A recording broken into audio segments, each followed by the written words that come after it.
Bueno, vamos a comenzar ahora con el práctico número 8.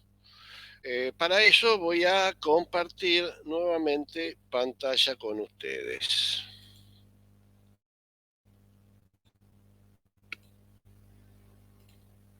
Bueno, bienvenidos a este práctico número 8. Vamos a comenzar con el problema 1. Problema 1 dice, una barra conductora de longitud L gira a una rapidez angular constante W alrededor de un pivote en uno de sus extremos. Un campo magnético uniforme B está dirigido perpendicular al plano de rotación, como se muestra en la figura. Determinar la fuerza electromotriz del movimiento inducido entre los extremos de la barra. Bueno, vamos a ver. Aquí yo tengo la barra, que está dibujada en negro. Y noten ustedes, está dibujada la barra en dos instantes de tiempo. Es decir, la barra está girando con velocidad angular constante y yo tomo dos fotos en dos sucesivos instantes de tiempo. En un instante de tiempo t y claramente en un instante posterior t más delta t. Recuerden que los delta t siempre son positivos porque el tiempo siempre avanza. Y entonces yo tengo que calcular la fuerza electromotriz inducida por el movimiento de la barra. Es decir, este problema en la teoría, nosotros vimos la barra que se trasladaba a velocidad constante. Acá es la misma barra, pero rota. Y el eje de rotación está en el extremo de la barra, en uno de los extremos de la barra.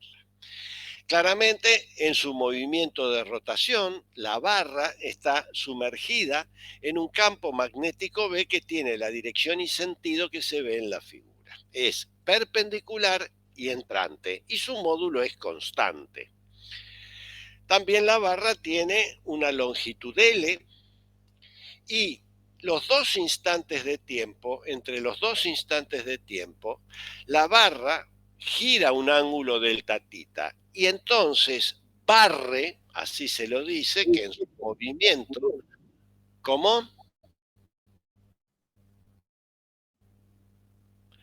Bueno, barre en su movimiento un área que es el área del triángulo que está formado por la barra en el instante t, por la posición de la barra en el instante t más delta t y por el arco de circunferencia que describe el otro extremo de la barra. Claramente, para yo calcular la fuerza electromotriz, acá me piden la diferencia de tensión. No me piden cuál de los extremos está a mayor tensión. Acá solamente me piden la diferencia de tensión.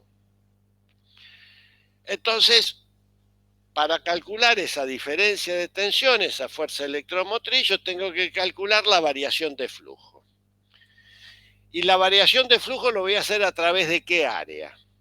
Lo voy a hacer a través del área que barre la barra conductora en su movimiento de rotación. En este caso, como dijimos, es el triángulo formado. ¿Cómo? ¿Alguien me está haciendo una pregunta?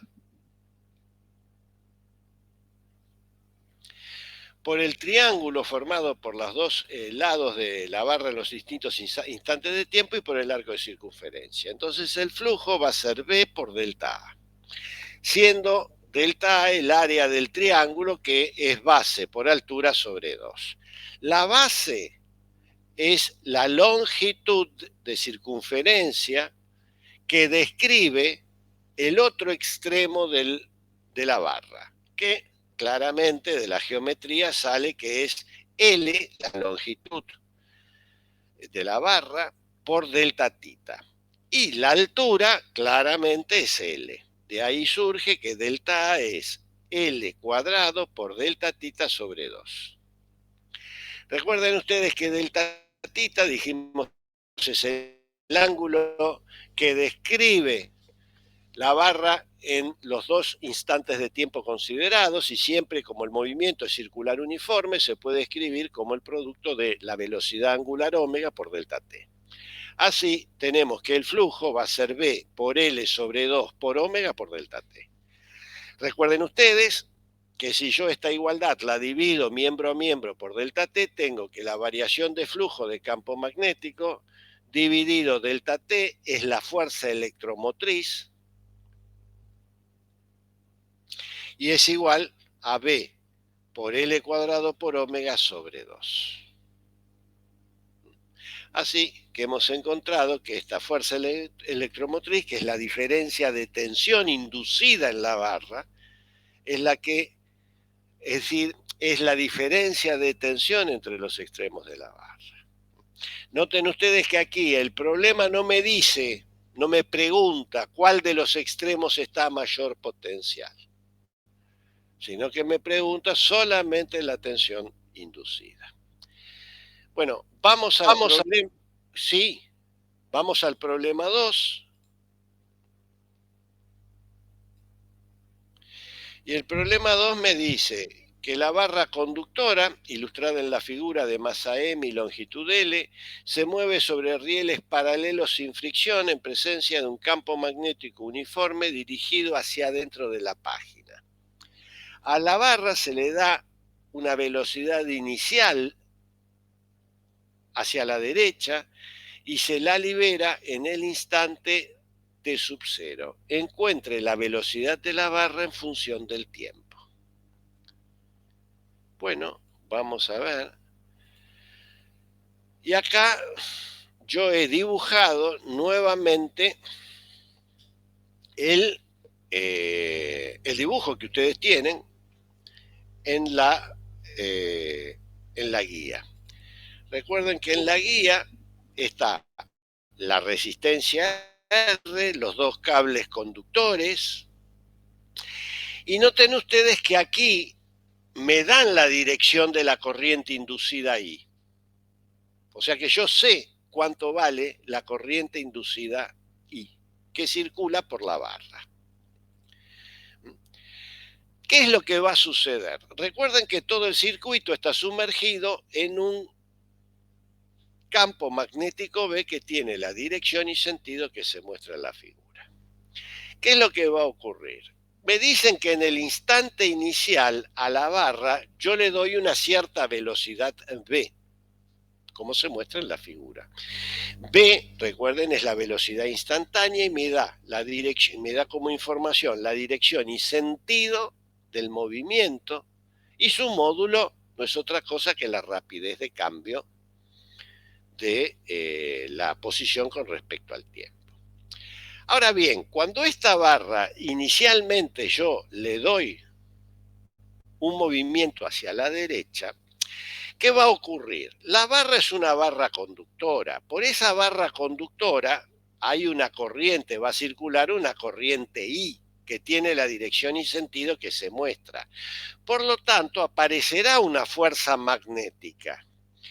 La dirección, porque recuerden que cuando por un conductor circula una corriente, sobre ese conductor aparece una fuerza, que es la fuerza de Lorentz. Y esa fuerza de Lorentz tiene la dirección y sentido que se muestra aquí. Noten ustedes que la fuerza de Lorentz tiene una dirección y sentido que se opone al movimiento. ¿Por qué? Porque el movimiento es hacia la derecha y la fuerza en este caso apunta hacia la izquierda. ¿De dónde saqué esa dirección y sentido? Bueno, recuerden que la fuerza magnética es I por L vector B. L es la longitud, es un vector que tiene como dirección la dirección de la barra. El sentido es el sentido de circulación de la T. Por lo tanto, L es un vector que va hacia arriba. El producto, el campo magnético es entrante a la página. Si ustedes aplican la regla de la mano derecha, van a ver que pongo mi mano derecha abierta en el sentido de la barra hacia arriba y la giro de la única manera que puedo cerrar la mano derecha. Ven que el pulgar apunta hacia la izquierda. Eso me da el sentido. Y la dirección, bueno, tiene que ser siempre perpendicular tanto al vector L como al vector campo magnético. Por eso tiene la dirección y sentido que está aquí. ¿Cuánto vale su módulo? Y es la corriente por la longitud de la barra por el campo magnético. Bueno, muy bien. Recuerden que la corriente, esta es la fuerza, que es la única fuerza externa que existe. Recuerden que sobre esta barra, solamente cuando la barra se mueve hacia la derecha, la magnética se opone al movimiento. Ahora bien, ¿cuánto vale la fuerza electromotriz inducida? Es decir, la diferencia de tensión que hay entre los extremos de la barra, lo obtuvimos hoy en la teoría. Es B por B por L. ¿Y cuánto vale la corriente? Y lo que me dice la ley de Ohm. I es la tensión inducida dividido R. Por lo tanto, ¿cuánto vale la corriente? Y bueno, si esta expresión de la corriente la reemplazo en la fuerza magnética, obtengo que es B cuadrado por L cuadrado sobre R por la velocidad V. Esta es la magnitud, el módulo de la fuerza inducida. ¿Qué me dice la segunda ley de Newton? Y bueno, me dice que las fuerzas externas es igual a la masa por la derivada de la velocidad con respecto al tiempo, donde en este caso la masa es la masa de la barra.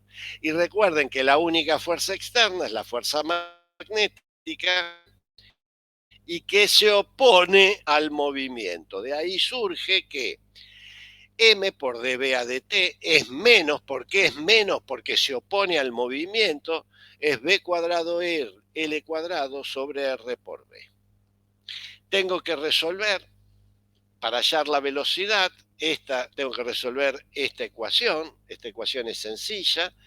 Se resuelve suponiendo de que B es una cierta V sub 0, que es la velocidad inicial que me dieron en el problema, por E a la menos alfa t, donde alfa es L cuadrado por B cuadrado sobre R por M. Así encuentro cuál es la velocidad con que se mueve la barra. Noten ustedes que la velocidad tiene una velocidad máxima, que es la velocidad inicial, y luego la velocidad va disminuyendo exponencialmente a cero. Cuando t tiende a infinito, la velocidad va a ser cero. Como la aceleración también es cero, encuentro que la barra va a estar en reposo. Es decir, se trata de un movimiento desacelerado. Bueno, noten ustedes que con esto encuentre la velocidad de la barra en función del tiempo. Con esto hemos encontrado cómo la velocidad de la barra cambia con el tiempo. Vamos al problema 3. Me dice que para la barra, en este ejemplo, encuentre las expresiones de la corriente inducida y de la magnitud de la fuerza electromotriz inducida en función del tiempo. ¿Qué significa esto? Vamos a volver aquí. Esta es la expresión de la velocidad. Recuerden que para llegar a esa expresión de la velocidad, nosotros dijimos que la tensión inducida es B por B por L y que la corriente es la tensión inducida dividido R. Así resulta que la fuerza electromotriz, que es la tensión inducida, va a ser B por L por B sub 0 por E a la menos alfa t. Noten ustedes que también, lo que yo les habíamos hablado en la teoría, que todo esto funciona de la tensión inducida y la corriente inducida en la medida que la barra se mueve. Si la barra cesa su movimiento, estas magnitudes inducidas se hacen cero. Noten ustedes que nosotros acabamos de encontrar en el problema 2 de que a medida que transcurre el tiempo, la velocidad va disminuyendo hasta un valor cero. Cuando es cero, lógicamente la tensión inducida va a tener que ser cero. Si yo reemplazo en la expresión de la velocidad que he hallado en el problema 2, encuentro que la tensión inducida también cae exponencialmente a cero. Es decir, cuando disminuye el movimiento de la barra, la tensión inducida es cero y por lo tanto la corriente inducida que tiene esta expresión también va a ser cero. Bueno, vamos a pasar ahora al problema 4 y dice, el problema 4, a ver,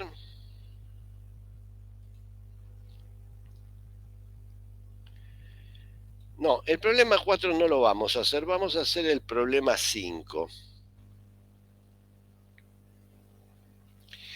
Y el problema 5 me habla de un solenoide de 200 vueltas y de sección circular de 8 centímetros de diámetro. Está situado en un campo magnético uniforme de valor 0,5 Tesla, cuya dirección forma un ángulo de 60 grados con el eje del solenoide. Si en un tiempo de 100 milisegundos disminuye el valor del campo magnético uniformemente a cero, determine primero el flujo magnético que atraviesa inicialmente el solenoide y segundo, ve la fuerza electromotriz inducida en dicho intervalo. Perdón, en dicho solenoide. Vamos entonces aquí a la parte A. Noten ustedes, me piden el flujo inicial, el flujo de campo magnético inicial. Recuerden que recién vimos que en un solenoide el flujo de campo magnético es N por B por A. Y recuerden que el flujo en general es el producto escalar entre el campo magnético y el área A. Como aquí me dicen que el campo magnético y el área, noten ustedes que el vector área tiene la dirección y sentido de la normal. En este caso la dirección está a lo largo del eje del solenoide. Y B me dice el problema. ¿Cómo? Si alguien me hace una pregunta. Bueno, que el campo magnético B forma un ángulo de 60 grados con el eje del solenoide. Cuando yo haga el producto escalar va a ser B por A por el coseno de 60. Vamos a calcular este flujo inicial. Me dicen que la bobina tiene 200 vueltas, que B es 0,5 Tesla, que el diámetro es 8 centímetros, por lo tanto el radio es 4 centímetros, y recuerden que el área, en este caso como la bobina circular, es pi por el radio al cuadrado, es decir, 4 por 10 a la menos 2 de metro. Recuerden que un centímetro es 10 a la menos 2 de metro al cuadrado. Bueno, por 0,5, recuerden que el coseno de 60 es un medio. Y entonces vamos primero a las unidades. Las unidades en que se mide el flujo es claramente el producto de B por A. B se mide en Tesla, el área A se mide en metros cuadrados, por lo tanto el flujo es Tesla-metro cuadrado. Recuerden que este guión representa el producto entre las unidades Tesla y metro cuadrado. No se dice Tesla por metro cuadrado porque, recuerden, eso induciría a pensar que sería Tesla dividido metro cuadrado, que es como cuando ustedes hacen, dicen metros por segundo, kilómetros por hora, en realidad es kilómetro dividido hora. Bueno, por eso es que aquí se le pone el signo menos, el guión. Y si hacemos la sumatoria, hacemos el producto de las variables que se observan, encontramos que es 0,25 Tesla metro cuadrado. Este es el flujo inicial que me piden en la parte A. En la parte B, yo he hecho un gráfico en donde en las ordenadas dibujo el flujo de campo magnético phi y en la abscisa dibujo el tiempo t. Noten ustedes que en el problema me dicen que si en 100 milisegundos disminuye el valor del campo magnético uniformemente a cero, ¿qué significa esto? Significa que inicialmente en t igual 0 yo tengo un flujo inicial que es el que acabo de calcular. Y cuando me dicen que disminuye uniformemente a cero, significa que lo hace a través de una recta que llega a cero. ¿Cuánto es el intervalo de tiempo? Y son 100 milisegundos. Entonces, ¿yo qué voy a tener? ¿Qué me dicen? ¿Cuánto vale la fuerza electromotriz? La fuerza electromotriz, recuerden que es menos la derivada del flujo con respecto al tiempo, que en este caso es el delta de flujo dividido delta t. Esto es menos. La variación de flujo siempre es el flujo inicial menos el flujo inicial. Es el flujo final menos el flujo inicial. El flujo final es cero, porque es cuando phi es cero. Y el flujo inicial es lo que acabo de calcular. O sea que 0 menos 0,25 Tesla metro cuadrado. Eso es el numerador. Y en el denominador tengo 100 milisegundos. Recuerden que 100 milisegundos es 100 por 10 a la menos 3 segundos. El producto de 100 por 10 a la menos 3 es 0,1 segundo.